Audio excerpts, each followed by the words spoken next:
தளபதி விஜய் அவர்கள் மேஜிக். இத ஏன் சொல்றேன் அப்டின்னா, கருணாஸ் மகன் நடிச்ச யூத் ட்ரெய்லர் பார்த்தேன். ரொம்ப சூப்பரா இருந்தது. அந்த படத்தோட பாடலும் பெரிய ஹிட்டு. அந்த படத்தோட ஹீரோ கருணாஸ் பையன் என்ன சொல்றாரு அப்டின்னா, "எனக்கு தளபதி விஜய் அவர்கள் ரொம்ப புடிக்கும். யூத் படமும் எனக்கு ரொம்ப புடிக்கும். அதனால தான் என்னோட படத்துக்கு வந்து யூத் அப்டின்னு டைட்டில் வச்சிருக்கேன்" அப்டின்னு சொன்னாரு. உண்மையாலுமே அந்த படத்த வந்து யூத்துங்க வந்து கொண்டாடுவாங்க. அந்த அளவு அந்த படத்தோட முன்னோட்டம் சூப்பரா இருந்தது. நான் சொல்ல வர விஷயம் என்ன அப்டின்னா, நடிகர் கருணாஸ் இருக்காங்கல்ல, ஒரு அரசியல்வாதி ஆயிட்டாங்க. எப்ப பாரு விஜய் அவர்கள திட்டிக்கிட்டே இருப்பாங்க.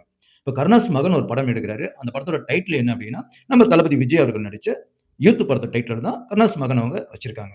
ஒரே குடும்பம் தான். கருணாஸ் அவர்கள் தளபதி விஜய் அவர்கள திட்டிக்கிட்டே இருக்காங்க அரசியல்ல.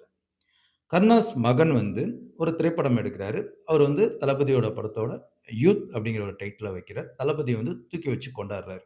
ஒரே குடும்பத்தில இருக்கிறவங்க தளபதிய நல்லவனாவும் பார்க்குறாங்க, கெட்டவனாவும் பார்க்குறாங்க. இதுதான் சொல்றேன். தளபதி ஒரு மேஜிக். மக்கள் எப்படி தளபதிய பார்க்குறாங்கன்னா, நல்லவனா தான் பார்க்குறாங்க. நண்பர்களுக்கு ஒரு வேண்டுகோள். மறக்காம நம்ம பேஜ கொஞ்சம் ஃபாலோ பண்ணுங்க. கொஞ்சம் சப்போர்ட் பண்ணுங்க. நன்றி. வணக்கம்.